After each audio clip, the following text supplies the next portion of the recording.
Assalamualaikum warahmatullahi wabarakatuh. Materi kali ini kita akan membahas mengenai analisis kredit. Munculnya rasio keuangan antara lain disebabkan adanya kebutuhan indikator dalam analisis kredit. Analisis kredit ini berhubungan dengan penilaian kemampuan perusahaan untuk melunasi kewajibannya. Jadi setiap pemberi kredit pasti menginginkan uangnya kembali dalam jangka waktu yang telah disepakati. Nah, jangka waktu inilah yang membedakan antara utang dengan modal. Karena utang atau kewajiban pasti punya tanggal jatuh temponya. Sementara kalau modal tidak mempunyai tanggal jatuh temponya. Target pembelajaran kita kali ini adalah memahami pengertian kredit dan konsep likuiditas, mengetahui berbagai rasio likuiditas yang biasa digunakan, mampu menganalisis likuiditas perusahaan dari laporan keuangannya, mengetahui berbagai jenis utang dan pengaruhnya terhadap laporan keuangan, mengetahui cara mengukur solvensi perusahaan, mengetahui berbagai variasi rasio solvensi beserta kelebihannya masing-masing, dan mampu menganalisis tingkat solvensi perusahaan dengan rumus yang sesuai. Nah, materi mengenai kali ini kita hanya membahas mengenai rasio likuiditas. Untuk solvensi atau biasa mungkin dikenal dengan solvabilitas akan kita bahas di video yang terpisah. Seperti sudah dijelaskan bahwa analisis kredit berhubungan dengan penilaian kemampuan perusahaan untuk melunasi kewajibannya. Nah, dari jangka waktunya, analisis kredit ini akan dibagi menjadi analisis kredit jangka panjang dan analisis kredit jangka pendek. Analisis kredit jangka pendek berhubungan dengan kemampuan melunasi kewajiban jangka pendek. Dan kalau untuk analisis jangka panjang, kredit jangka panjang berarti berhubungan dengan kemampuan melunasi kewajiban jangka panjang. Analisis kredit jangka pendek dilakukan dengan analisis likuiditas atau liquidity ratio. Sedangkan analisis kredit jangka panjang berhubungan dengan analisis solvensi. Analisis likuiditas lebih mengarah pada analisis pada aset lancar dan utang lancar, sementara analisis solvensi akan membutuhkan data seluruh utang, arus kas, dan profitabilitas sebagai penunjang untuk kita melakukan analisis. Di sini kita lihat yang akan kita bahas di video ini adalah khusus analisis kredit, yaitu jangka pendek, yaitu likuiditas. Di sini ada current ratio, quick ratio, cash ratio, operating cash flow to current liabilities, dan cash to current asset. Sementara untuk solvensi, kita akan bahas di video selanjutnya. Sekarang kita akan coba bahas mengenai analisis likuiditas. Kita sering mendengar bahwa bahkan melihat ya, ada perusahaan yang tidak bisa atau tidak mampu atau bahkan nggak sanggup untuk membayar seluruh atau sebagian kewajibannya pada saat jatuh temponya pastinya, atau pada saat ditagih. Atau terkadang perusahaan juga sering tidak memiliki dana untuk membayar kewajiban tepat waktu. Nah, kenapa hal itu bisa terjadi? Ya, karena memang perusahaan tidak memiliki dana yang cukup untuk menutupi utang yang jatuh tempo tersebut. Nah, kasus-kasus seperti ini sangat mengganggu hubungan baik pastinya antara perusahaan dengan para kreditor atau pemasoknya ya, atau dengan distributornya.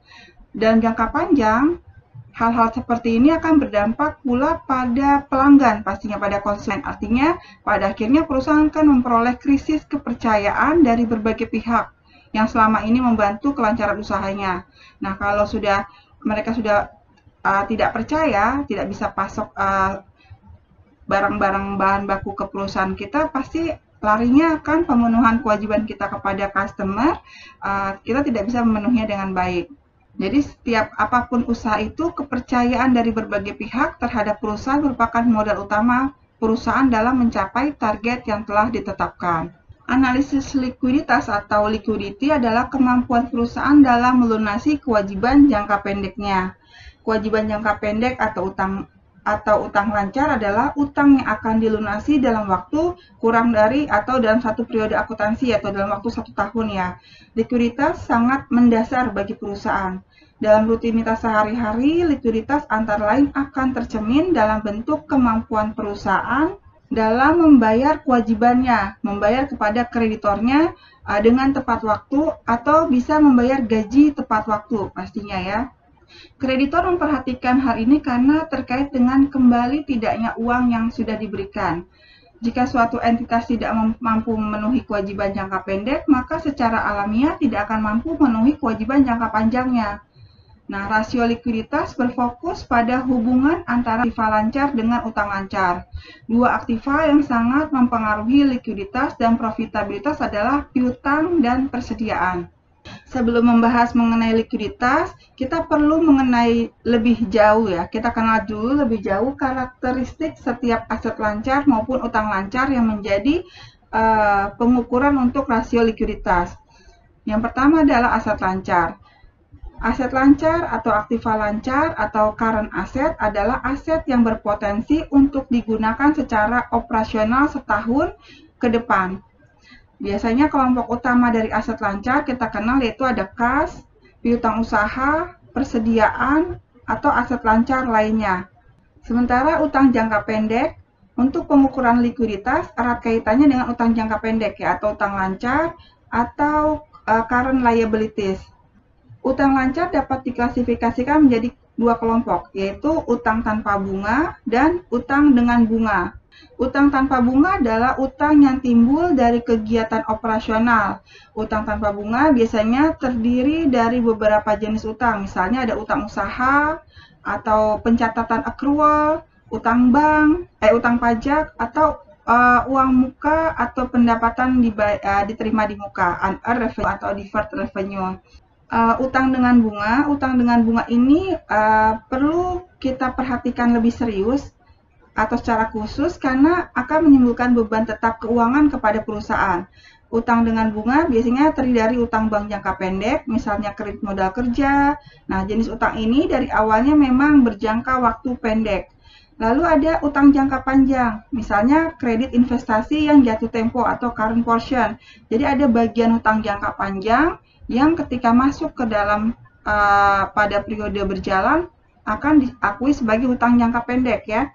Karena memang pada dasarnya ini adalah utang jangka panjang, akan tetapi karena sebagian jadwal pembayarannya sudah memasuki jatuh temponya atau memasuki hitungan 1 tahun, maka bagian yang masuk ke hitungan 1 tahun itu masuk sebagai utang jangka pendek. Nah, adanya unsur bunga ini yang membedakan apakah utang tersebut masuk kategori sebagai utang lancar yang terkait operasional secara langsung atau utang yang semata-mata memang dari pendanaan. Kita mulai yang termasuk rasio likuiditas yaitu adalah yang pertama current ratio atau rasio lancar, yaitu rasio untuk mengukur sampai seberapa jauh aset lancar perusahaan mampu untuk melunasi kewajiban jangka pendeknya. Aset lancar mempunyai potensi penggunaan setahun ke depan dari tanggal neraca pastinya. Utang lancar akan memerlukan pembayaran maksimum setahun ke depan dari tanggal neraca juga. Rumusnya di sini kita bisa lihat current ratio yaitu current asset dibagi dengan current liabilities. Semakin tinggi rasio akan semakin aman bagi kreditor. Rasio ini bisa dibuat dalam bentuk beberapa kali atau hasilnya dalam kali ya, atau dalam bentuk persentase atau berapa persen. Apabila rasio lancar menunjukkan 1:1 atau 100%, berarti bahwa aktiva lancar dapat menutupi semua utang lancarnya. Nah, rasio lancar yang lebih baik atau lebih aman jika berada di angka lebih dari 1 atau lebih dari 100%. Artinya, aktiva lancar diharapkan harus lebih besar dari nilai utang lancarnya. Beberapa catatan tentang rasio lancar antara lain, apakah aktiva lancar selain kas bisa digunakan untuk melunasi? Karena kan biasanya kalau kita melakukan pembayaran pasti menggunakan kas atau setara kasnya ya, kas atau gironya ya. Jadi pasti enggak ya. Jadi rasio lancar itu pendekatannya lebih kepada cakupan atau coverage-nya, yaitu seberapa cukup aset lancar menutupi utang lancarnya. Lalu apakah pembayaran kewajiban di waktu yang akan datang akan menggunakan kas sekarang atau kas yang akan datang? Karena kita kan penilaiannya dengan menggunakan saldo kas atau saldo kas per tanggal neraca ya. Sementara pembayaran kewajiban biasanya dilakukan di masa yang akan datang ya, menggunakan kas yang akan datang. Yang pasti angka kasnya masih disesuaikan dengan tanggal neracanya. Yang kedua adalah quick ratio atau acid test ratio. Rasio lancar kalau tadi rasio lancar menghitung seluruh aktiva lancar, kalau rasio cepat, quick ratio, ini menghilangkan unsur persediaan dalam aktiva lancar. Karena kalau dilihat kembali di operating cycle-nya bahwa perhitungan quick ratio menghilangkan sebagian awal operating cycle ya. Hal ini dilihat bahwa rasio cepat hanya memperhitungkan aset yang sudah lebih dekat untuk menjadi uang tunai. Jadi kalau persediaan kan berubah untuk menjadi kasnya itu agak lambat. Jadi di quick ratio untuk persediaan kita keluarkan atau akun di bawah persediaan itu tidak digunakan untuk penghitungan quick ratio. Rumusnya di sini quick ratio yaitu aktiva lancar dikurangi persediaan dan prepaid expense dibagi dengan current liabilities atau kas ditambah surat-surat berharga ditambah piutang dibagi current liabilities. Apabila persediaan tidak dihitung, maka pos di bawah persediaan juga tidak dihitung. Misalnya di bawah persediaan itu ada pos atau ada akun uang muka, biaya di muka, dan pos aktiva lancar itu berarti tidak digunakan dalam penghitungan quick ratio. Rasio ini menunjukkan kemampuan aktiva lancar yang paling liquid dan mampu untuk menutupi utang lancar. Dengan demikian, berarti kita bisa simpulkan bahwa hasil perhitungan dari quick ratio ini akan lebih tajam dibandingkan dengan perhitungan dengan rasio lancar. Nilai hasil dari quick ratio dengan hasil 1 kali itu untuk penilaian quick ratio dianggap cukup aman, cukup baik. Lalu ada rasio kas atau cash ratio. Rasio kas merupakan perhitungan tentang kemampuan kas untuk menutupi semua utang jangka pendek. Rasio ini bisa disebut dengan cash to current liability ratio. Rumusnya kita lihat di sini cash ratio yaitu cash dan setara kasnya ditambah dengan marketable securities dibagi dengan current liabilities. Rasio ini sebenarnya memang agak jarang digunakan karena terlalu sempit ya. Jadi untuk jenis usaha tertentu rasio kas ini bisa menghasilkan nilai yang cukup besar. Misalnya perusahaan-perusahaan berbasis internet atau perusahaan-perusahaan keuangan ya memang punya kasnya yang sangat besar. Atau perusahaan-perusahaan yang utang ke lembaga keuangannya kecil. Atau perusahaan yang mempunyai cadangan kas besar sebagai cara menghadapi ketidakpastian usahanya. Kemudian ada rasio perputaran kas, cash turnover. Di sini menurut James Ogill, rasio perputaran kas berfungsi untuk mengukur tingkat kecukupan modal kerja perusahaan yang dibutuhkan untuk membayar tagihan dan membiayai penjualan. Artinya rasio ini digunakan untuk mengukur tingkat ketersediaan kas untuk membayar tagihan atau kewajiban perusahaan dan biaya-biaya yang berkaitan dengan penjualan. Yang dipakai di sini adalah modal kerja bersih. Modal kerja bersih yaitu mengurangi antara aktiva lancar dikurangi dengan utang lancarnya. Rumusnya rasio perputaran kas yaitu penjualan bersih dibagi dengan modal kerja bersih. Apabila rasio perputaran kas tinggi berarti ketidakmampuan perusahaan dalam membayar tagihannya, dan sebaliknya apabila rasio perputaran kas rendah dapat diartikan kas yang tertanam pada aktiva yang sulit dicairkan dalam waktu singkat sehingga perusahaan harus bekerja keras dengan kas yang lebih sedikit. Kemudian yang terakhir inventory to net working capital. Inventory to net working capital ini merupakan rasio yang digunakan untuk mengukur atau membandingkan antara jumlah persediaan yang ada dengan modal kerja perusahaan. Kembali, modal kerja perusahaan yang digunakan adalah modal kerja bersih. Jadi rumusnya inventory to net working capital itu adalah inventory dibagi dengan modal kerja bersih, yaitu current asset aktiva lancar dikurangi dengan kewajiban lancar. Kita lihat ilustrasi perhitungan dari rasio likuiditas. Yang pertama kita punya laporan laba rugi, misalnya ini laporan laba rugi yang dimiliki oleh suatu perusahaan dan ada neracanya tahun 2005 dan 2006. Kita akan menghitung berapakah quick ratio, equitas ratio, cash ratio, dan perputaran kas juga perputaran inventory to net working capital. Hasil pengukuran rasio likuiditas yang kita lakukan adalah Yang pertama untuk current ratio di 2005 ya. 2005 dibandingkan dengan 2006. Di sini bisa kita lihat current ratio di 2005 adalah 2,87, sementara di 2006 adalah 3,16. Artinya bahwa jumlah aktiva lancar di sini adalah 2,8 kali untuk tahun 2015 dari utang lancarnya. Atau setiap Rp1 utang lancar dijamin oleh 2,8 rupiah aktiva lancar. Atau bisa dilihat di sini ada 2,8 dibanding 1 ya. Untuk tahun 2006 rasionya meningkat menjadi 3,16. Di sini artinya bahwa jumlah aktiva lancar sebanyak 3,16 kali utang lancarnya, atau setiap Rp1 utang lancar dijamin oleh 3,16 rupiah harta lancarnya, atau 3,16 banding 1. Nah, kalau kita bandingkan dengan rata-rata industri, misalkan rata-rata industrinya adalah 3 kali ya, maka keadaan di tahun 2005 masih di bawah rata-rata industri. Sementara di 2006 kondisinya sudah membaik karena rasionya di atas rata-rata industri. Kemudian untuk quick ratio atau acid test ratio atau rasio lancar, kita dapat di sini hasil rasionya adalah untuk 2015 1,83 kali. Sementara untuk 2006 kita dapat rasionya adalah 2,27 kali.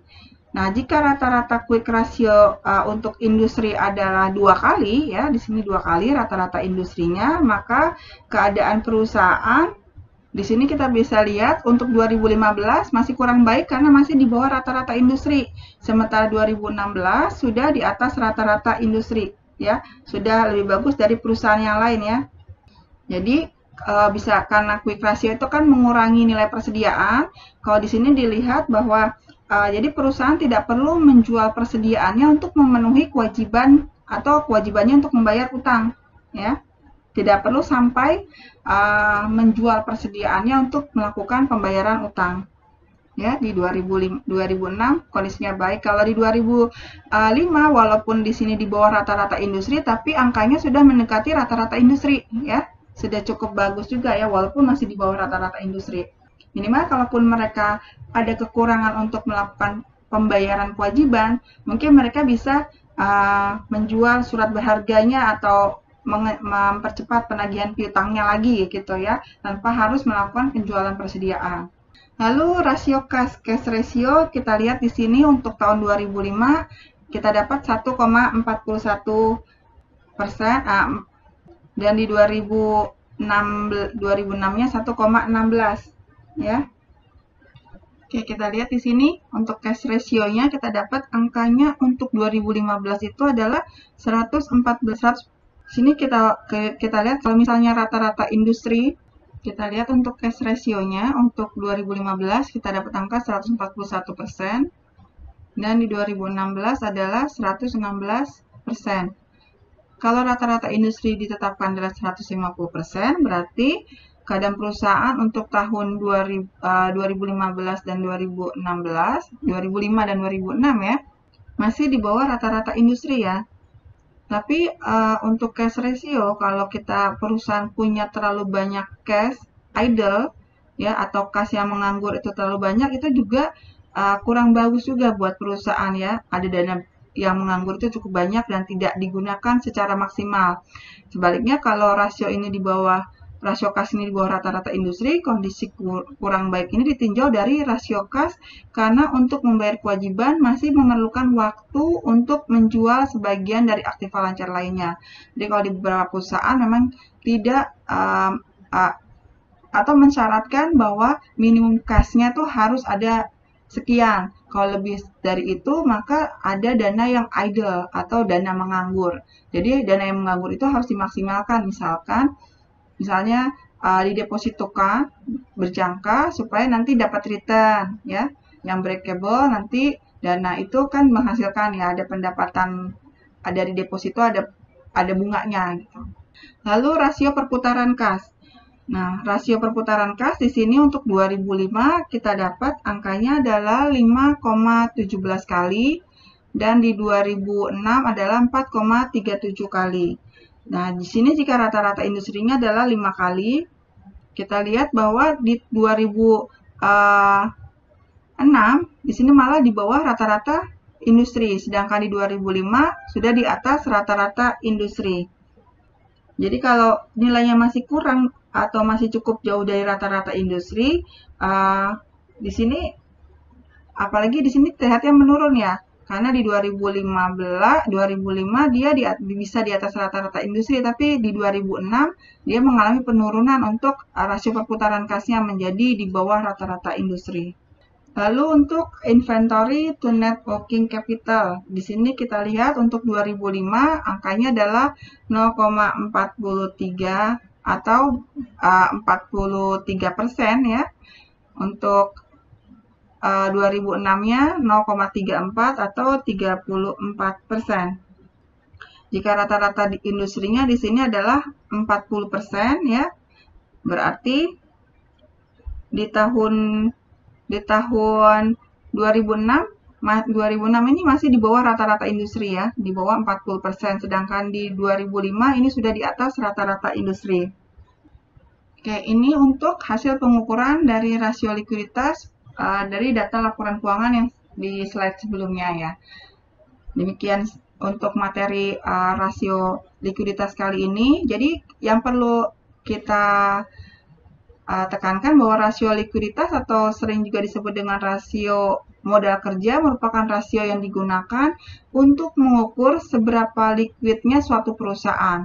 Jadi dengan kata lain, rasio likuiditas berguna untuk mengetahui kemampuan perusahaan dalam membiayai dan memenuhi kewajiban atau utangnya pada saat ditagih atau pada saat jatuh tempo. Semoga bermanfaat. Jika video ini bermanfaat, boleh kasih like, subscribe, dan komen. Terima kasih. Wassalamualaikum warahmatullahi wabarakatuh.